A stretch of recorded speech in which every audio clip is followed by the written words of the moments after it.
In this video, I'm going to do a lot of talking, BS, shooting the shit, whatever you like to call it.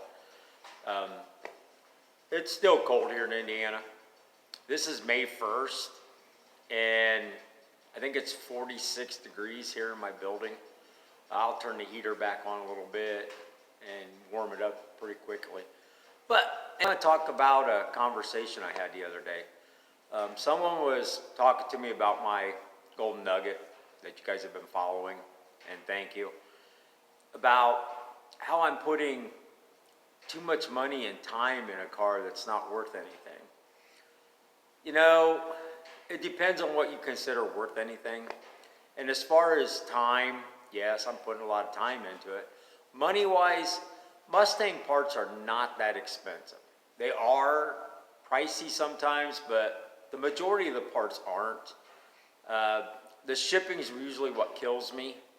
So when I'm ordering parts, I try to order a certain amount because most people out there, or the reproduction world, they'll give you free shipping if you spend X amount of dollars. So I'll make a list of parts I need, and if I'm close to that, I'll just throw one more part in there that I got on my list to get me to that free shipping price. Yeah, I spend a little more money buying something I'm not ready for, but shipping wise saves you a lot of money. But again, when is a car too far gone? The Golden Nugget, I replaced front frame rails, aprons, radiator support, quarter panels, outer wheel wells, patches in the floor, torque boxes, trunk floor, braces in the back. You know, it took a lot to fix all the rust in that car. Now, did I spend too much time on it? No. You know, I would probably do other things if I wasn't working on it. Money-wise, I don't know what they're worth and really don't care. You know, I started out wanting a project car, something different than a GM, and I got it. And I was lucky enough to get something kind of rare, you know, unique, different. So I see that as a plus. Now, I got a long way to go, of course. But was it too far gone to actually save? I don't think so. You know, I don't think there's any such thing out there anymore as a muscle car that can't be saved.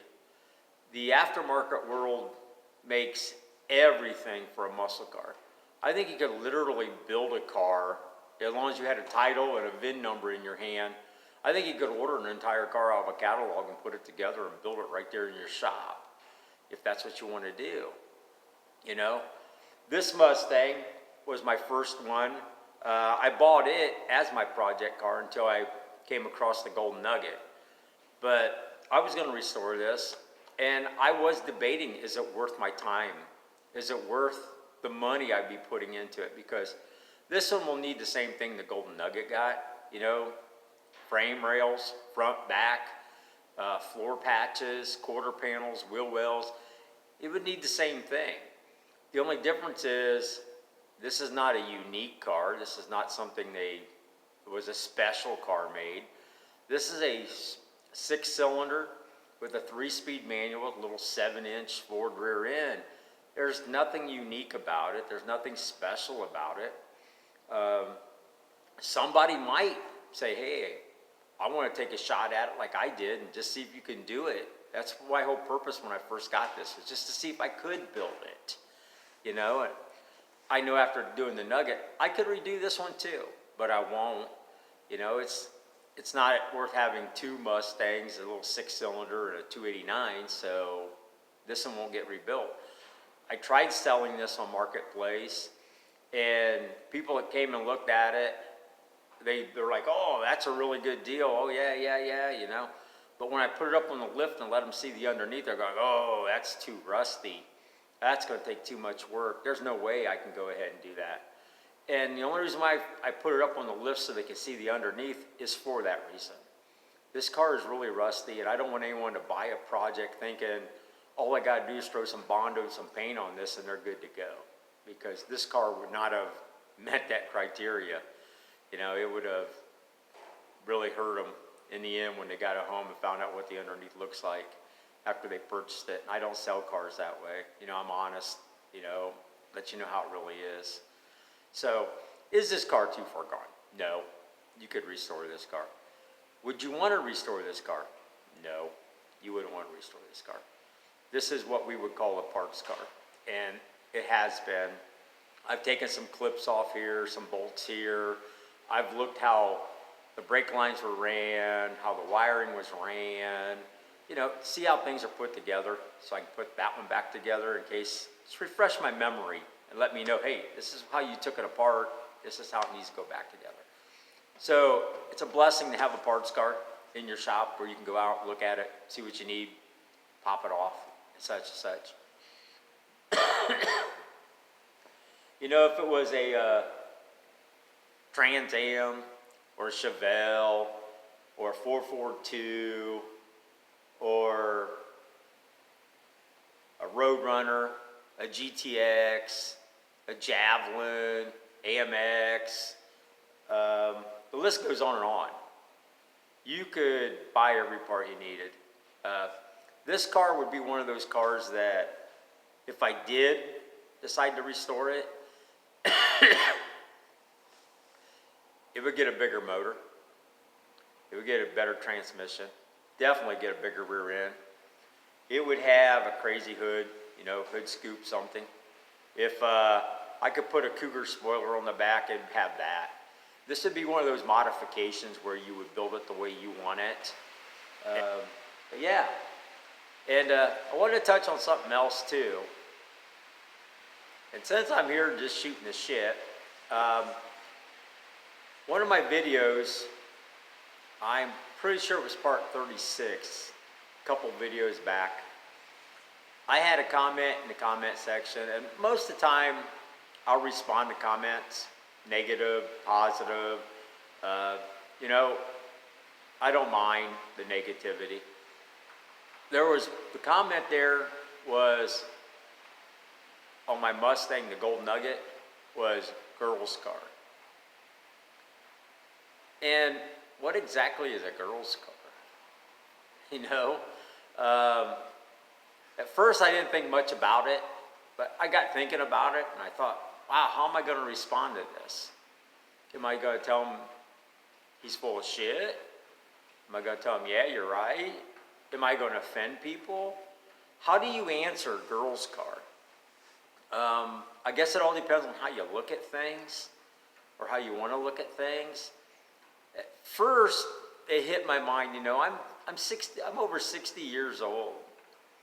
And I'm thinking, how old is this person that's coming up with girl's car? Is that kind of like biased or sexist? I'm not sure. And I really don't feel that way. You know, you would think the older generation would probably be like, oh, girls, they can't do this, they can't do that. That's not where I'm at. You know, that kind of threw me for a little bit. So I decided not to comment on that comment because I didn't know how to respond. Sorry, my nose itches. But I was thinking about it. And I thought, who in the car industry or restoration world or whoever you are, you know, you're in automotive, you're in the cars. Is there a girl's car? I got a friend. She drives a 56 Ford that's blown. And she takes it to car shows and stuff. Is that considered a girl's car? She also owns a 1970 Monte Carlo 402 4-speed factory. She bought it when it was basically 1 year old. And she can light those tires up. Is that a girl's car? I'm not sure. How do you look at that? There's people out there done great things in the world.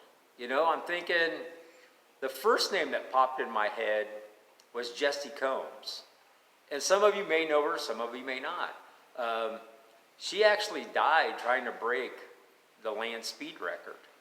And she was a host of many car shows. You know, she was awesome. When we lost her, I was like, oh, wow. You know, someone great in the industry's gone. Even further back, Shirley Downey. You know, wow, everyone knows who Shirley Downey is. At least I would hope so. But maybe the newer generation doesn't. The Forces, you know, Brittany, Courtney, Ashley. Wow. Drag racers, you know, what is that, are those girls' cars? You know, you think about Jesse Combs trying to break the land speed record. How many men could say in their lifetime they've gone over 500 miles an hour? You know, because I think around 550 is when her crash happened. You know, and a lot of them, the theory is one of the wheels collapsed on it as it was going down. But is that a girl's car? I mean, I've never ever gone that fast. I think the fastest I've ever gone is 140 myself. I don't think I've ever been over that. You know, so stuff like that. Then you go the other way. Get out of the racing and the cars 1,000 horsepower and stuff. Courtney Hanson, big time car person. She does restoring cars and things. She has TV shows, and some of them are kind of quirky, but I enjoy watching her. And she seems like she knows cars, people. She talks cars. She's not telling you a bunch of crappy stuff out there. Another one, Sarah Latiner, I don't know. If I'm butchering your last name, I'm really sorry, Sarah. But everyone knows her as Bogey. Bogey's doing great things for women out there. You know, she's actually has schools and stuff to teach women how to repair cars and do automotive and restoration and stuff like that. So, what is a woman's car? What is a girl car? I know a lot of you have input.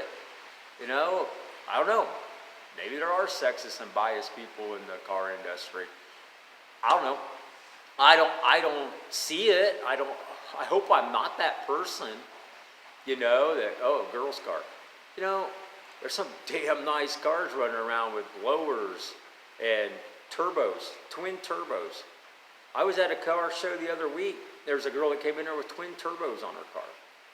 She wasn't lighting them up. She wasn't driving the crap out of it. But she owned it. Evidently, she drove it in.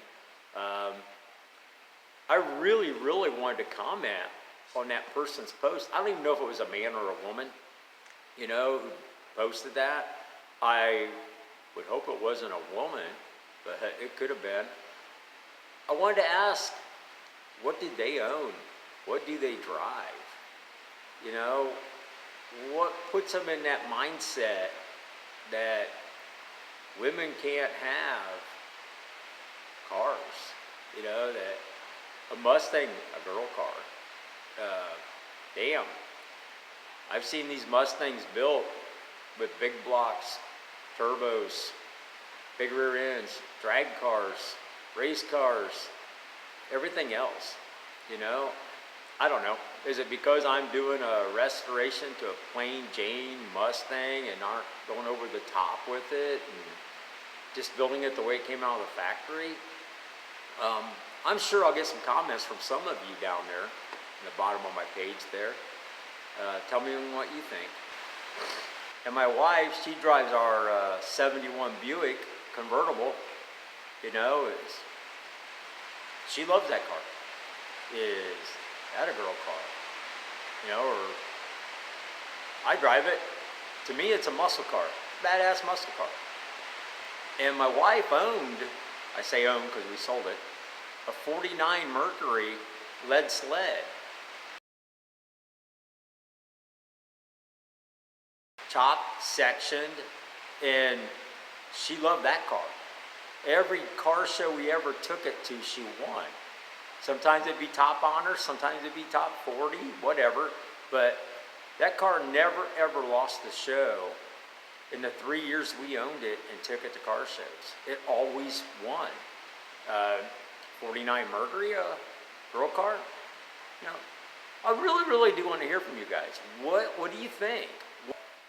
What would make someone comment girl's car? Someone needs to enlighten me. I must be an old fart. Maybe the new generation, if it doesn't have a 4-cylinder super tuner, I don't know, twin turbos, I don't know, big horsepower, maybe that's what makes it what they consider a girl car. Dang, sounds like this might upset me more than I thought it did. Why people would be so narrow-minded. Huh, who knew? Hey, if you enjoyed this video, thanks for watching. Please consider subscribing. Later.